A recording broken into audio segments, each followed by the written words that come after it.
There you go. Hello, welcome to Two Authors, Books, and a Beverage. My beverage is ice water today in this heat that we're having. Mine should be, but it's wine. So Mine's Diet Coke. there you go. It all works. So We're so excited. Robin's here to chat with us today. Robin Glassey, is that the way you say it? Okay, yep. Great. I'm so glad you asked because I'm like, how does she say this name? Robin, we're excited to have you. Yes. There is, are you from Canada? Yes, I am originally from Canada. I did not know that. I read that. Okay. Yeah, I thought so. Yeah. And now you're living in the Salt Lake Valley? Yeah, so I've actually now lived in the US longer than I've lived in Canada.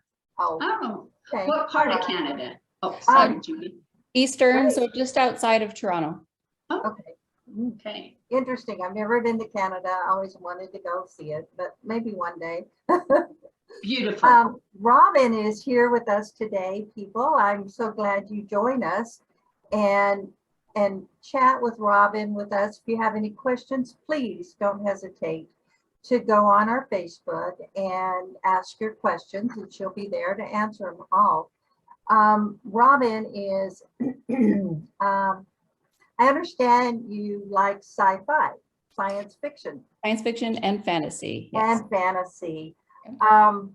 You like Doctor Who, Star Wars, Star Trek. Oh, I like those too. You said your favorite was, your favorite super person was Superman. Absolutely. I love Superman. Now, I have a question. This is my favorite, and I love Star Wars and Star Trek. I got to think. I do too. I always loved Han Solo. And I just adored him. And then Luke Skywalker. Those were my two favorites. Yeah. Of course. Yeah. So are all your books sci-fi and fantasy and everything, are they all young adult, or do you have adult ones? Or well, so I write primarily young adult, but I have a large adult audience simply because there are a lot of adults who like clean reads. So even though my books are targeted for a young adult audience, I do really have a lot of adults who read them. Okay, great. And then I have another thing about your heroes and the type of shows. Did you ever watch Firefly? Yes. Okay. Yes, I did watch Firefly. I love that. That's one of my favorite. I've got the CDs. We watch it. It's on Hulu right now, so I've been watching it. So anyway, I always ask that when people say they like sci-fi and fantasy and everything. I'm actually I'm a Nathan Fillion fan. So I really enjoyed watching him in Castle, and my husband and I really love the Rookie series. Rookie. Yep, I can't wait till it starts. I watched all of them. Are you going to FanX this year in Salt Lake? So I'll be going to FanX just as a spectator. I usually do panels. I usually go on panels and presentations, but this year has been a really full year for me. So I'm just going to be taking my kids who want to go this year and just kind of going for fun. That's me. I went one time and we had a booth with Judy, right? Judy and I did that. We did it one year. And now I'm going with my grandson and his fiance, who actually got engaged at Star Wars in Disneyland. Oh, wow. So we're excited to go. But anyway, can you tell us what started your writing career? What book or what idea, what started it? Yeah, so I'd thought about writing for a very long time. And in fact, as a teenager, I read prolifically in terms of fantasy, not a lot of sci-fi, but a lot of fantasy.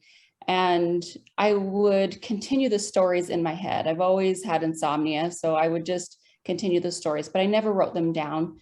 And it wasn't until I turned 40 that I actually started writing. And what triggered that was I had a foster daughter who went back to her birth father. And that was very, very difficult for me. And I was having a hard time with dealing with that grief.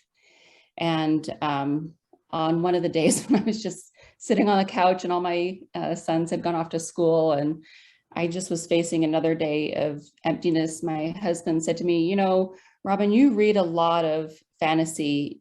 He said, I bet you could write your own story. And he actually doesn't remember saying this to me. He doesn't recall it at all, but he left for work and I just started writing. And I couldn't even tell you where that story came from, but I wrote 20 pages that day. Oh, nice. Wow. And that became the beginning of the prequel to the main series that I ended up writing of my epic fantasy series. And this foster daughter came back about 7.5 months later, and we fostered her for a second time with the expectation that we would adopt. And that didn't happen. Oh, And she went that time back to birth mom. And my heart just shattered in broke. so many pieces. Yep. And I poured myself back into writing again. And that's how I ended up writing the series. And so my epic fantasy series isn't just about a great story. If you're looking for it, you will find themes of forgiveness and themes of healing and how this character battles with power and control and so many different things and trying to find understanding in a world where she just is so confused. And that was part of my journey to healing as well. So That sounds like you really did need it, but it's therapeutic. Now, is your character in every book, is it a she? Yes. And does she go from book to book as she gets older, or do you have different books have different characters? So she does get a little bit older, and it is an epic journey, and there are different characters that she encounters, and those different characters are, they provide different challenges for her. Okay. So Tika is her name, and in the very first book, she actually discovers that her parents aren't her parents. So it's one of those, like, usually girls want to find out that they're a princess and that their parents are king and queen. She actually discovers that she's not a princess and that the king and queen aren't her parents. And so it's this journey of kind of discovery of who and what is family. And then in the second book, her adoptive father, King, gets kidnapped. And so there's a lot of different things about who is family, and that discovery. And in the third book, she actually gets kidnapped as she's trying to rescue her adopted dad and ends up going in the opposite direction. And so there's a lot of different things going on. Death is a character in my series. Actual character? He's an actual character. And that's interesting. But he has a great sense of humor. Oh, that's good. And so I kind of put a lot of twists on different things in terms of, I put the twist on she's not a princess. I put a twist on death. Usually death is very dark and but he's funny. He's one of my comic characters. And then also trying to explore this idea of a chosen one. And are you really chosen, or is it just a matter of circumstances that end up putting you in that role? And are they standalone, or do they need to be read in order?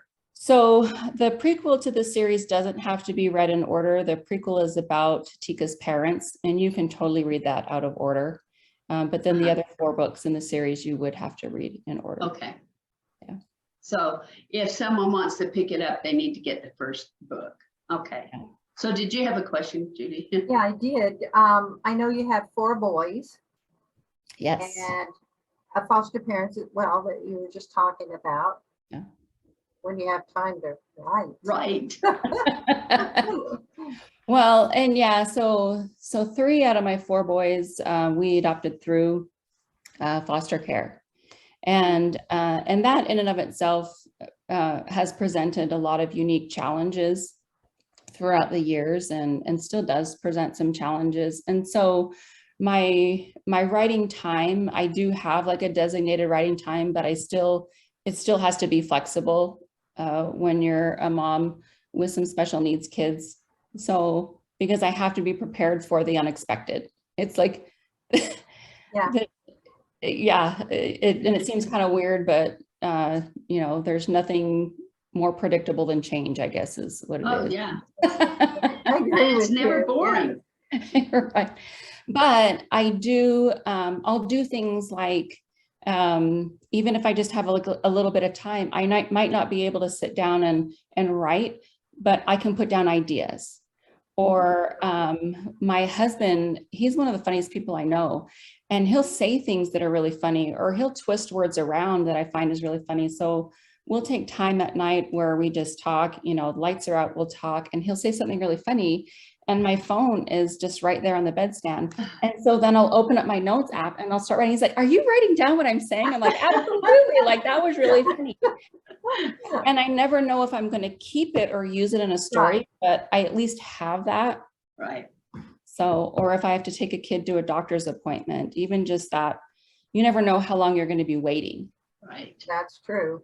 Yeah, sometimes it's just 15 minutes, but other times it could be a half hour, 45 minutes. And so, Right. you know, I'll either use my notes app or have just a little notebook and Mhm. start writing things down. You can come across some interesting characters in a, you know, a reception area.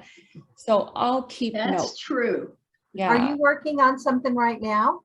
I'm working on I have ADHD, so I work on a lot of things simultaneously. Wow. Yeah. I have a couple of short stories at various stages. I actually do have a middle grade story that the draft is complete, but I take a long time to finish stories simply because I'm a world builder. And if I don't have all of those elements figured out, I won't just release a story. I Right. wait until I have all of the answers before I release it. I imagine with world building, when you're doing fantasy or sci-fi, is very, very complicated. And I would think you'd almost have to build the whole thing before you start and then add the characters as you go, but maybe change the world if it needs to because of a character. But I think it'd be very complicated. It's one of the reasons I don't do historicals, because they're complicated and you have to research and I get lost in the research. I'd never finish the day. So. And that's one of the reasons why it takes me so long, is because there are certain things where I have like the seed of an idea, and I'm trying to get all of the answers to it and all of the structure to it, because you have fans and people that they will call you out on stuff if it's not complete. And even I myself, I have a perfectionist part of me, not with everything, but with some things where I know that will bother me if I don't get all of the answers to it. Yep, I understand. Yeah. I've been called out, and sometimes they can be mean. So I always want to make sure that everything's right.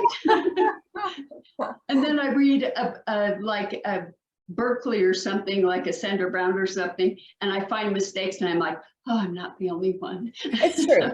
It's true. Yeah. And at some point you do have to let it go, right? At some point you can't keep editing the same thing over and over again. You have to just go, okay, this is good enough.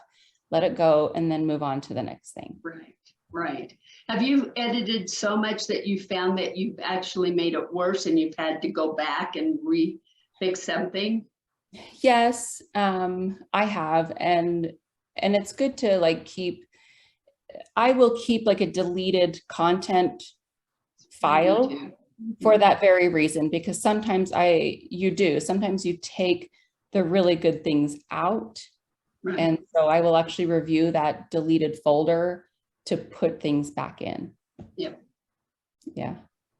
So do you have any questions, Judy? Or? I don't. I've really enjoyed getting to know you, Robin. If you had one book that you could suggest, which one would you suggest that I start reading with? Well, it depends on whether it's fiction or nonfiction. I like fiction. I'm a fiction person. So fiction, I would definitely recommend that if you like fantasy and you like clean reads, then it would be that first book in the series, that Secrets of Madara. Okay, great. For nonfiction, it's this. This just came out this year. It's Helpful Tips and Tools for the ADHD. I saw that you did that. So do you have other nonfiction books or? So I have the first draft of nonfiction. It's actually for parents like myself who are raising children who have reactive attachment disorder. And I have the first draft done, and so I just have to go through and Wow, that good one up. luck with that. Wow, yeah. Now, are you published with a publisher and an agent, or are you indie? I'm an indie, yes. Okay. And I actually started my own, print, Pink Cotton Press. Oh, okay. And I started creating notebooks and journals. And I think I've seen those too around. Yeah. Interesting Okay. with all the other things you're doing. I know. Add one more thing. Well, but that also speaks to, like, sometimes, like during COVID, there were some authors who they had all of this extra time, but then there were those who were like, I'm really struggling with getting words on the page. They were feeling the stress and trauma of COVID. And that's where I was at, because my kiddos were also struggling a lot, but I still wanted to do something that was creative. And so that's when I turned to doing notebooks and journals, because it was really hard for me to get words down, but I still wanted to create. And so that's where the notebooks and journals came in. It was a creative outlet to kind of sort of help bring that creativity back in without putting that pressure on words on paper. Right. Makes sense. Wow. Great. So where can we find you online? So it's actually really simple. All you have to do is Google my name and you can find me. I'm only Robin Glassey. Yeah. But you can find me at robinglassey.com. Okay. And you can find my books on Amazon. You can find the ebook versions also on Barnes & Noble online, as well as on like Apple Books. Okay. But yeah, Google me, you will find me. I will make sure that I've got your links out there on the video and then on the post and then in your album. I think they're already in your album, but I'll make sure. Awesome. Okay. Thank you so much. All right. So we appreciate you coming today and chatting with us and getting to know you and what you write. I love science fiction. I just cannot write science fiction. I don't know why, but I love to read it, and I love movies that are science fiction, you know. So we appreciate you showing up today and chatting with us and letting everybody get to know you. Thank you so much. I appreciate it. Thank you so much. I'm going. Bye, everyone.